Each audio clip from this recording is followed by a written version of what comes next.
En Turín se derrumbó el símbolo del poder indiscutible del fútbol italiano, la ultramoderna sede del Club Juventus. La tranquilidad de los lujosos pasillos se vio interrumpida por las pesadas botas de los carabineros, las unidades de élite de la policía italiana, vestidos con armaduras tácticas, las personas enmascaradas, sin prestar atención a las filas de copas de valor incalculable expuestas en las vitrinas, actuaron metódicamente. Forzaron las cajas fuertes y sacaron los servidores de las oficinas de los directivos. La noticia de la mañana fue un verdadero golpe para millones de aficionados. La acusación fue impactante. El club más poderoso de Italia, símbolo del éxito nacional, se vio oficialmente implicado en una conspiración con la 'Ndrangheta. No se trataba de cualquier mafia, sino de la red criminal más rica y peligrosa del mundo, una organización que controla el tráfico mundial de drogas y gana miles de millones. La investigación determinó que este imperio en la sombra había estado haciendo negocios directamente con la alta dirección de la Juventus durante muchos años. Italia se planteaba una pregunta fundamental, que no era ¿quién? La pregunta principal era ¿cómo? ¿Cómo un club que era el orgullo nacional, símbolo del éxito y encarnación de la reputación corporativa, cómo esta gigantesca estructura con una facturación de miles de millones pudo permitir que el virus se infiltrara en su dirección, llegando a un acuerdo con un imperio secreto? Para entender cómo el sistema permitió que esto sucediera, hay que echar la vista atrás. En aquellos años, cuando el fútbol en Italia era una verdadera religión y la mafia apenas comenzaba a fijarse en él. Los años 80. La Serie A italiana es el corazón del mundo del fútbol. Cada domingo, el mundo se detenía para seguir los partidos que se disputaban en los campos de Milán, Nápoles, Roma y Turín. Era una época gloriosa, una tierra fértil a la que aspiraban los mejores jugadores del planeta. En esta ciudad brillaba Diego Maradona, que prácticamente él solo convirtió al modesto Nápoles en campeón y desafió al poderoso norte industrial de Italia. Aquí reinaba el invencible trío holandés del Milan, Gullit, Van Basten y Rijkaard, que revolucionaron la táctica del juego. Aquí, los campeones mundiales alemanes Lothar Matthäus y Andreas Brehme llevaron al Inter a la cima de la gloria.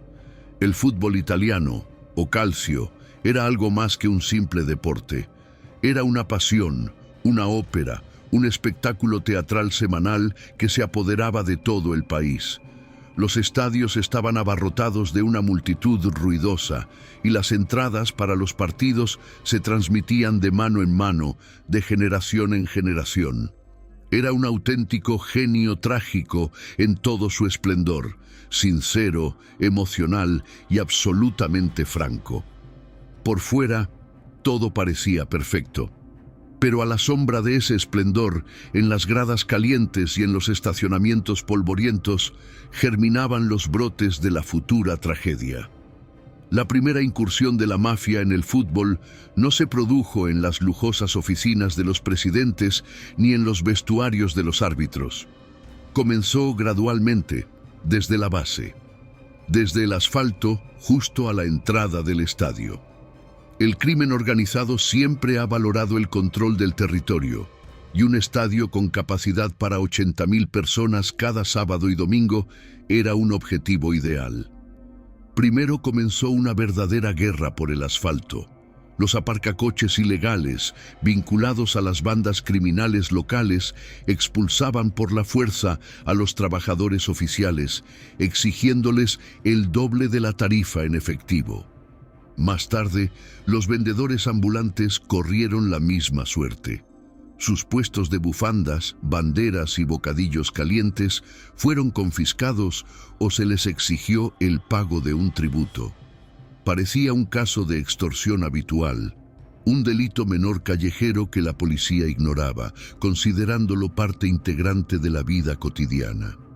Era solo el primer paso, una prueba de resistencia del sistema.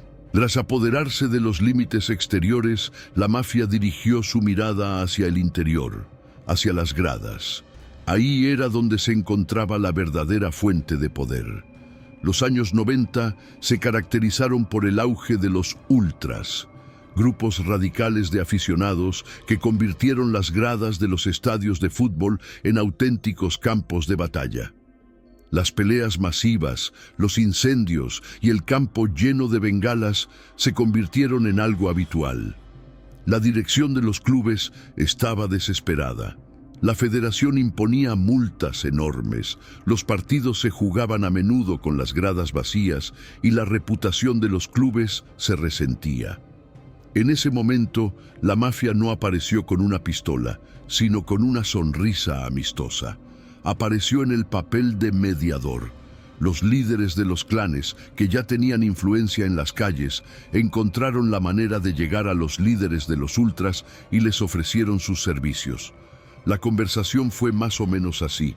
Estimado presidente, vemos que tiene dificultades con los aficionados. Estamos dispuestos a ayudarles. Le garantizamos que no habrá más bengalas en sus gradas. A cambio, solo necesitaremos controlar una cierta cantidad de entradas para los partidos más importantes. Los directivos de los clubes, cansados del caos, aceptaban con demasiada frecuencia las condiciones que se les ofrecían. Pensaban que de esa manera compraban la paz y el orden, pero en realidad estaban capitulando. Con miles de entradas en sus manos, la mafia convirtió la especulación en un negocio rentable y bien organizado, ganando millones con su reventa. Esto les dio su primera ventaja significativa sobre los clubes. Fue la primera gran victoria, obtenida directamente desde el corazón del calcio. Pero incluso ese dinero era solo un anticipo de lo que nos esperaba. El verdadero desafío esperaba su momento en un mundo en el que no solo estaba en juego el boleto, sino el resultado del partido. Los ingresos obtenidos de la especulación con los boletos eran solo una gota en comparación con el enorme flujo que iba a inundar el mundo clandestino. El verdadero demonio, como ya hemos dicho, se preparaba para hacer su aparición. A finales de los años 70, la lotería estatal legal Totocalcio se apoderó de toda Italia. Cada semana, millones de italianos intentaban predecir los resultados de 13 partidos con la esperanza de ganar el premio mayor. La mafia, al ver la enorme cantidad de dinero que escapaba a su control, decidió crear su propia versión ilegal del juego, un juego que aceptaba apuestas en efectivo y no pagaba impuestos. Así surgió el totonero o totalizador negro. Fue una auténtica revolución en la mentalidad. Por primera vez en la historia, la mafia obtuvo un incentivo financiero directo no solo para estar presente en el estadio, sino para controlar lo que sucedía en el campo. ¿Por qué adivinar el resultado si se puede prever y organizar? En el centro de esta red no se encontraban unos dones míticos de un pueblo siciliano, sino dos personas muy reales de Roma. Formaban la pareja perfecta, convirtiéndose en los creadores de la primera corrupción a gran escala en el calcio. Uno de ellos era Álvaro Trinc, propietario del restaurante de lujo La Lámpara. Su local se convirtió en el lugar de reunión de la bohemia futbolística, especialmente de los jugadores del club capitalino Lazio. Trincano era un hombre conocido y respetado por todos. Invitaba a comer, concedía préstamos sin intereses y ayudaba en asuntos personales. Metódica y gradualmente, tejió una red de dependencia a su alrededor, haciendo que le debieran no dinero, sino favores. El segundo eslabón de esta cadena era Massimo Cruciani, un apostador profesional endeudado. Sobre sus hombros recaía la ejecución práctica del plan. Cruciani, gracias a su experiencia como jugador, sabía exactamente qué partido era ideal para el acuerdo. En el momento oportuno, Trincani presionaba a sus amigos futbolistas, insistiendo en un resultado determinado, mientras que Cruciani, aprovechando la situación, recaudaba millones de liras en efectivo y apostaba por un resultado conocido de antemano. El plan era endiabladamente simple y funcionaba a la perfección. Los futbolistas que caían en la dependencia de los préstamos amistosos de Trinc ya no tenían la posibilidad de negarse. Convencían a sus compañeros de equipo y estos a los jugadores de otros clubes. Esta red oculta se fue ampliando y fortaleciendo a lo largo de los años, convirtiéndose en un tumor maligno en el corazón del calcio. Los futbolistas que recibían sobres con dinero en efectivo se consolaban pensando que se trataba de un caso aislado, pero nunca fue un caso aislado. En 1980, el absceso que llevaba mucho tiempo madurando finalmente estalló. La causa fue la simple codicia. Cruciani y Trincano engañaron a varios jugadores, no dándoles las ganancias que les correspondían. Sintiéndose ofendidos, los futbolistas acudieron a la policía y desenmascararon toda la red. Tras la siguiente jornada de la Serie A, el domingo 23 de marzo, la Guardia Financiera llevó a cabo una serie de detenciones sonadas. Los jugadores detenidos durante la operación fueron sacados de los vestuarios esposados, lo que causó conmoción entre los aficionados y periodistas presentes en el lugar. El escándalo, conocido como Totonero 1980, pasará a la historia. Resultó que en los partidos amañados estaba involucrada toda una red de jugadores, entre los que se encontraban estrellas de talla mundial y representantes de la selección nacional. Entre los detenidos se encontraba Paolo Rossi, que posteriormente se convirtió en héroe nacional y mejor jugador del Mundial de 1982, y que acabó recibiendo una sanción de 2 años. Italia estaba conmocionada. El Milan y el Lazio fueron enviados a la segunda división y los jugadores fueron sancionados. Parecía que el sistema se había limpiado y que el fútbol italiano había aprendido la lección. Sin embargo, solo era una apariencia. El escándalo de 1980, en esencia, fue burdo, casi primitivo en su organización, y se derrumbó por traición. Al observar lo que sucedía, los verdaderos genios del mundo criminal sacaron sus conclusiones. Comprendieron que sobornar a los jugadores era algo peligroso e inseguro. Había que influir en el sistema de otra manera, de una forma más astuta, más silenciosa, más profunda y, lo más importante, desde arriba. Comenzaron a prepararse para crear lo que más tarde se conocería como la cúpula. El mundo criminal sacó una conclusión obvia del fracaso de Totonero, pero su implementación requirió tiempo. Los jugadores resultaron ser un instrumento poco confiable. El poder real no está en sobornar a los ejecutores, sino en controlar a quienes determinan el resultado de los partidos, los árbitros. Esta idea no surgió de la noche a la mañana. A lo largo de la década de 1990, mientras el calcio disfrutaba de su edad de oro y era considerado la liga más fuerte del planeta, esta nueva filosofía se fue infiltrando poco a poco en los clubes de fútbol. Evolucionó desde el esquema inicial de restaurante futbolista hasta un sistema más complejo basado en los servicios, el desarrollo de la carrera y el chantaje. Se necesitaron aproximadamente 2 décadas para que este sistema se convirtiera en lo que más tarde se denominaría la cúpula. Y este domo tenía su propio arquitecto. Se llamaba Luciano Moggi. Ocupaba oficialmente el cargo de director general del club de fútbol Juventus de Turín.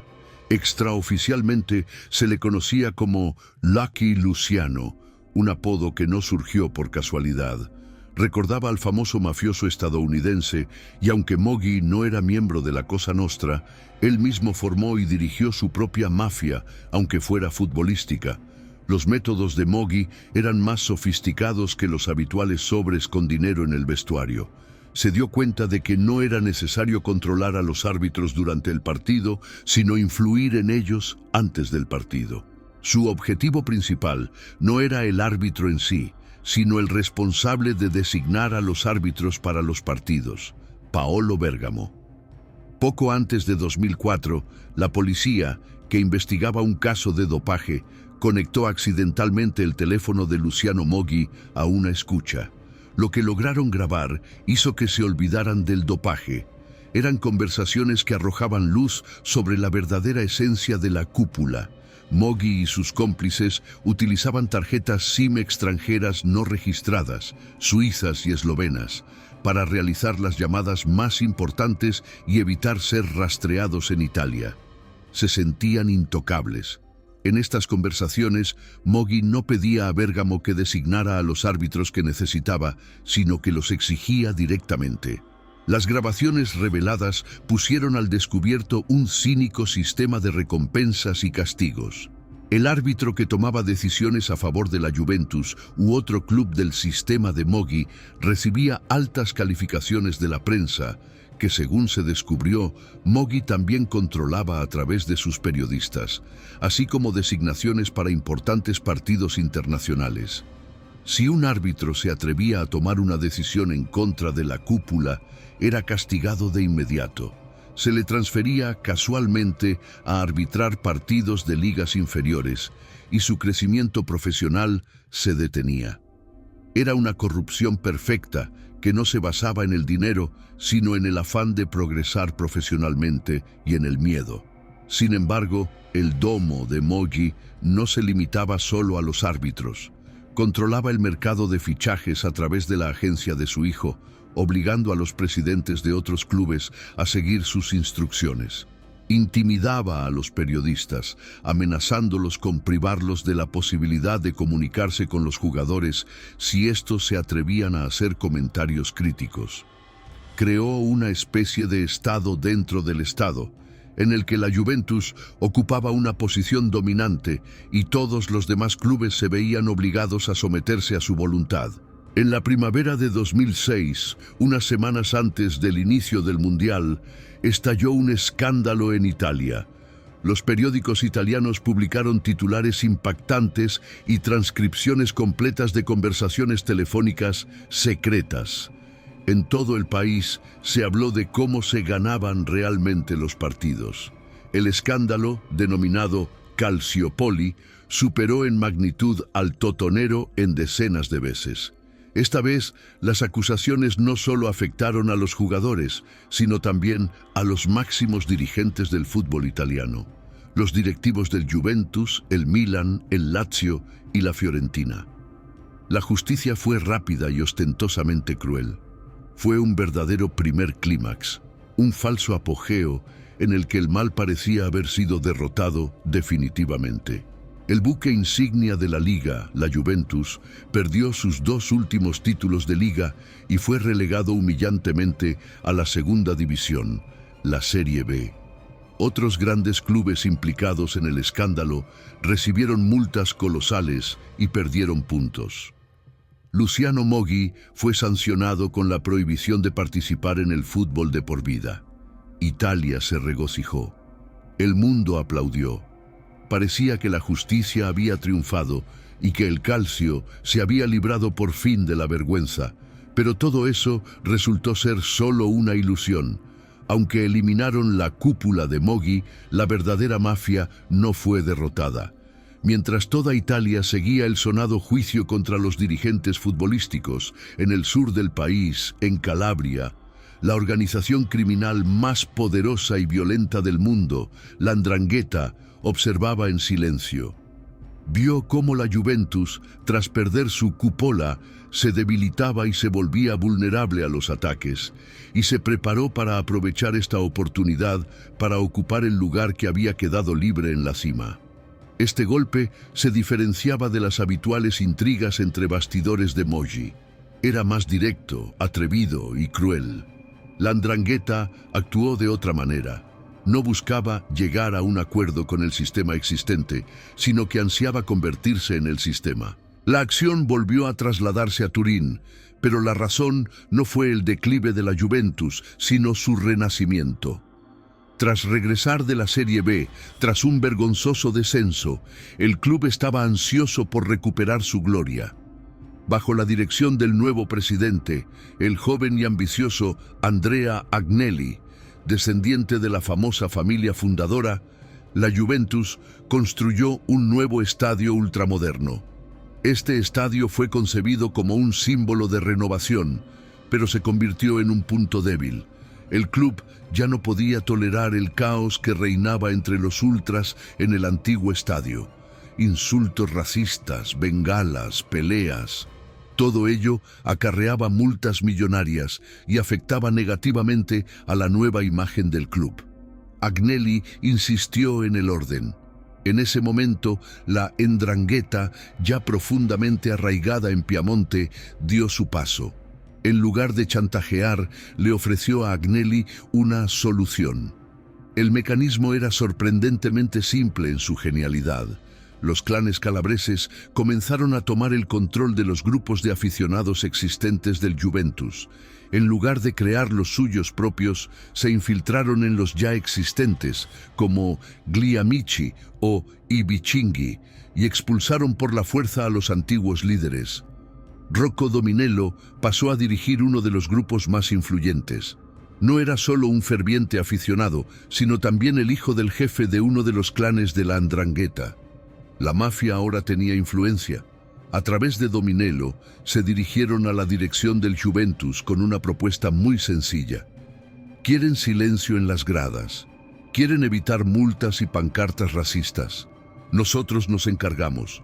A cambio, nos dan el monopolio de la especulación con las entradas. El club se enfrentaba a una trampa. Acudir a la policía podía provocar una guerra con sus propios aficionados, lo que llevaría al caos. La otra opción era llegar a un acuerdo. Eligieron la segunda opción. Andrea Agnelli y su servicio de seguridad se pusieron en contacto con Rocco Dominello. El club comenzó a asignar oficialmente a los ultras mafiosos un número considerable de entradas para los partidos clave, que posteriormente se revendían en el mercado negro a un precio 3 veces superior. Agnelli estaba convencido de que había hecho un buen negocio al comprar la paz en el estadio, pero o no entendía o no quería entender que no se había sentado a la mesa de negociaciones con aficionados normales. Sus oponentes resultaron ser miembros de la 'Ndrangheta. El club, que acababa de deshacerse del corrupto Moggi, abrió sus puertas a auténticos asesinos y narcotraficantes. Y los carabineros, que antes habían seguido accidentalmente la pista de Moggi, ahora investigan deliberadamente a Agnelli. La investigación Alto Piemonte ya ha comenzado. Mientras la investigación Alto Piemonte cerraba lentamente el cerco alrededor de la directiva de la Juventus, en otro rincón del fútbol italiano crecía otro problema no menos peligroso. No tenía nada que ver con los ultras ni con el control de los clubes. Era una vuelta a los orígenes, al desafortunado esquema del totonero, pero a una escala global, simplemente monstruosa.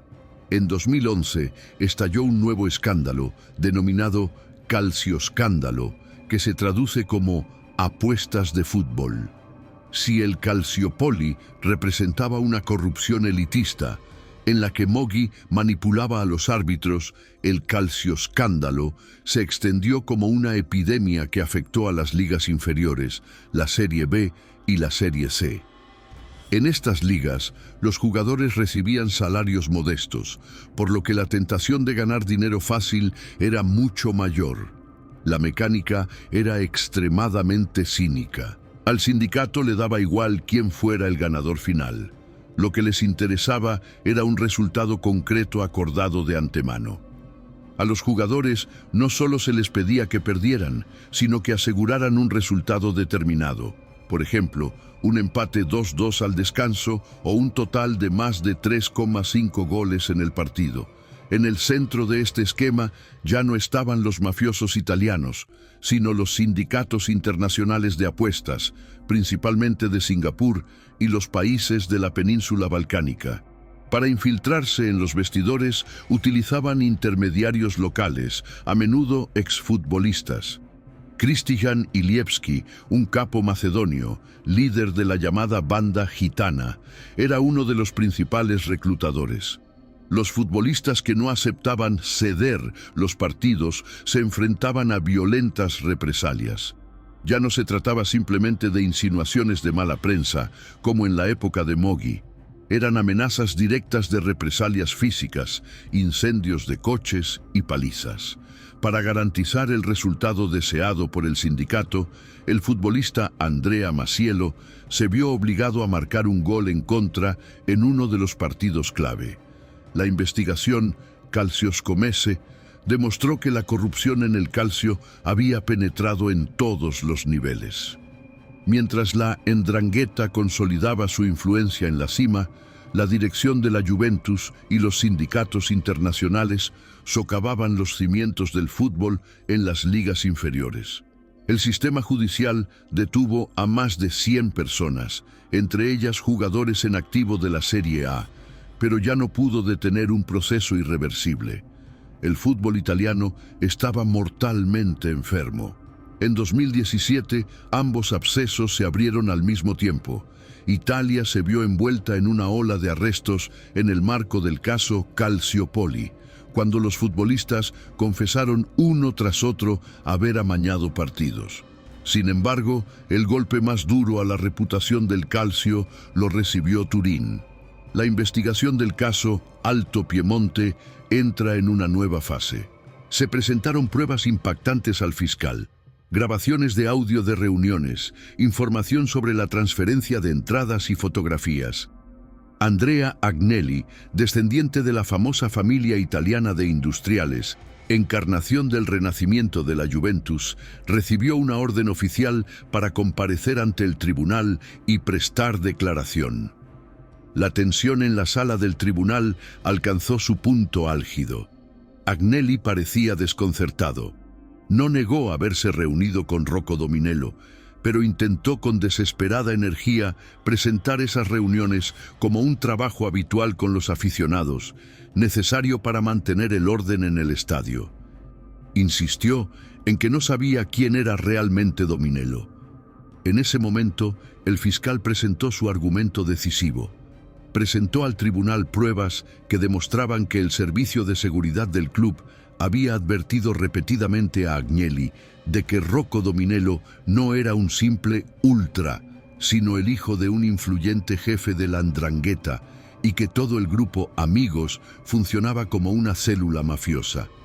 Agnelli lo entendía todo, lo sabía todo. No había hecho un trato con aficionados normales, sino con la banda criminal más poderosa del mundo, permitiéndole beneficiarse de las arcas del club y utilizar al Juventus como tapadera. El mismo club que anteriormente se había visto afectado por el escándalo del Calciopoli, ahora se veía envuelto en vínculos con la verdadera y cruel mafia. Esto supuso un completo colapso moral. La sentencia de Agnelli fue la prueba más evidente de que el sistema era inviable.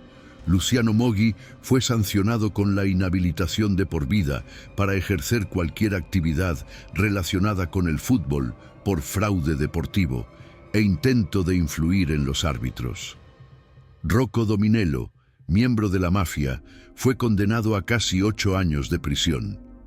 Por colaborar con la organización mafiosa 'Ndrangheta, Andrea Agnelli fue inhabilitado para ejercer cualquier actividad relacionada con el fútbol durante 1 año. Esta sentencia, posteriormente reducida a varios meses de multa, puso al descubierto una terrible verdad.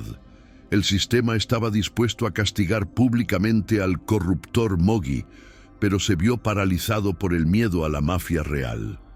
Castigar a Agnelli con todo el rigor de la ley habría significado enfrentarse a la 'Ndrangheta, algo para lo que la élite futbolística no estaba preparada.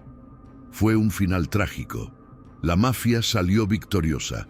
demostró su capacidad para infiltrarse en las altas esferas del poder, en los gabinetes de los intocables, y salir prácticamente indemne de esta situación. El fútbol italiano se convirtió en su rehén. La Juventus se vio obligada a romper por completo sus relaciones con sus ultras, pero eso ya no era un factor decisivo. El virus se había infiltrado en el corazón mismo del sistema y no había antídoto contra él. El Calcio actual es solo un fantasma de sus antiguas ambiciones.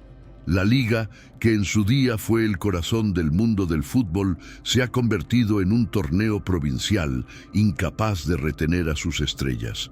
Luciano Moggi, ahora un veterano experto en fútbol, sigue asegurando desde el estudio que el Calciopoli fue un montaje, una conspiración en su contra. Andrea Agnelli, paradójicamente, dejó la presidencia de la Juventus años después, no por sus vínculos con la mafia, sino por un nuevo escándalo relacionado con manipulaciones financieras. La 'Ndrangheta, al parecer, le perdonó sus pecados pasados, pero no le perdonó las manipulaciones contables. Pero la 'Ndrangheta no desapareció. Simplemente se ocultó, permitiendo que los clubes de las ligas inferiores siguieran pudriéndose en los partidos amañados y que los clubes de la liga superior vivieran con miedo a sus aficionados. La tragedia del fútbol italiano no es que la mafia le prive de recursos financieros. La tragedia es que la mafia le ha robado lo más valioso, su alma, ha destruido la confianza. Y ahora cada decisión errónea del árbitro, cada gol extraño, cada derrota inesperada, provoca en los aficionados no ira, sino la cansina pregunta: ¿ha sido real o todo estaba decidido de antemano? La mafia ha destruido la fe misma en el juego. Es un delito del que el fútbol italiano quizá nunca se recupere.